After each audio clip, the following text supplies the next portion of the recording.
Leonard Frost had always found solace in the quiet corners of Mrs. Calloway's emporium, where the clamor of the outside world melted into the soft rustle of fabric and the muted tones of wood and glass. The dim lighting cast long shadows over the mannequins, which stood like silent sentinels, their features eerily serene. They were his canvas, his confidants, the only beings who would never mock him. But Clara Stokes, with her laughter like wind chimes in a storm, was a different matter entirely. Clara was radiant, a sunbeam cutting through the oppressive gloom that often enveloped Leonard's heart. She flitted about the store, her vibrant presence both enchanting and torturous. Each time she passed his window display, adorned with the elegance of autumn leaves and flickering lanterns, her laughter rang out a delicate bell that pierced the very core of his being. "Oh, Leonard," she would tease, her voice dripping with a sweetness that made his stomach turn. "Is this a display or a graveyard?" Each taunt twisted like a knife in his gut, and in those moments he felt the cold grip of fury seeping into his bones. He was a man of fragile pride, and her playful cruelty only amplified his own insecurities. He began to resent her, not for her beauty, but for the way she held his heart in her hands, squeezing it mercilessly with each laugh, each mocking glance.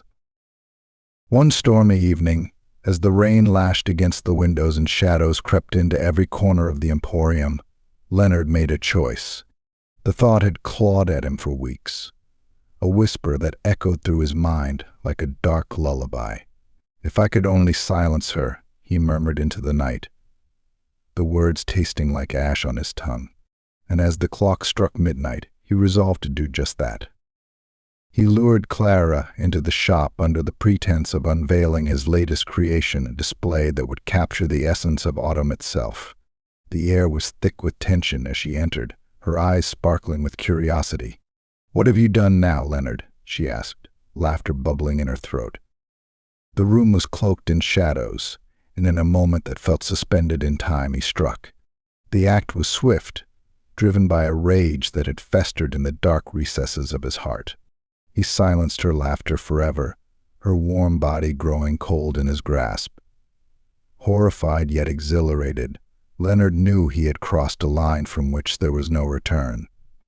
With trembling hands, he dressed her in the finest gown, the kind that shimmered like moonlight on water. He positioned her delicately among the autumn leaves, arranging her limbs and tilting her head just so, as if she were about to share a secret with the world. The window became a grotesque tableau, a haunting reminder of what was lost. As dawn broke, the display glimmered with an unearthly light, drawing the attention of the townsfolk. They gathered, their eyes wide with wonder, marveling at the stunning beauty that seemed to radiate from the window. Leonard watched from the shadows, his heart swelling with twisted pride. Clara was no longer just a woman, she had become an object of admiration, a lifelike figure that silenced his tormentor.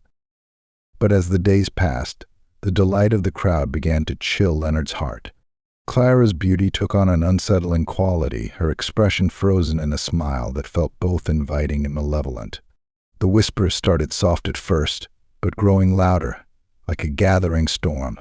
"Leonard," they hissed, echoing through the darkened corners of his mind.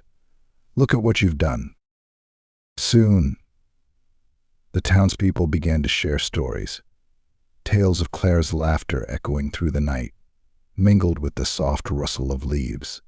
Children spoke of shadows that danced in the periphery of their vision, and adults claimed to see Clara's eyes flickering with the life of their own. The line between life and death blurred, wrapping itself around Leonard like a serpent, squeezing tighter with each passing day. One moonless night, Leonard could take it no longer. The whispers had become a cacophony, a maddening chorus that urged him to confront his creation. He staggered into the emporium, the air thick with an oppressive silence, his heart pounding like a war drum. As he reached for Clara, a chill enveloped him, the temperature dropping as if the very essence of her being was fighting against him. In that moment he was struck by the horror of his own actions.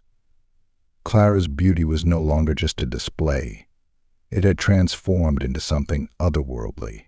He felt her gaze boring into him, a cold reprimand that pierced through the veil of his sanity. The shadows around him twisted and turned, whispering secrets of love turned to madness, of life claimed by death. Leonard, they called, the voice a haunting echo of her laughter, now tinged with sorrow and rage.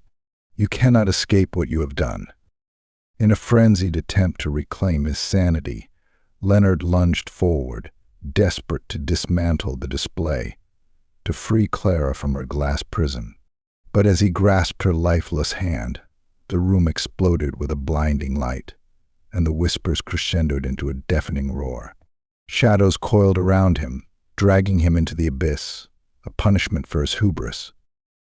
The townsfolk would later tell tales of that fateful night, the screams that mingled with Clara's laughter, echoing through the empty streets long after the storm had passed. The display remained, an eternal testament to madness and obsession, drawing curious visitors who peered through the glass, unaware of the horrors that lay beneath. And as they gazed upon the lifelike beauty, they would hear the whispers, feel the chill in the air, and know that somewhere within that haunting smile, two souls were trapped in an endless lonely sleep, forever entwined in a macabre dance of love and death, waiting to ensnare the next unwitting victim drawn into their dark embrace. If you like this story, and for more dark stories, please hit the like button and subscribe to my channel. See ya!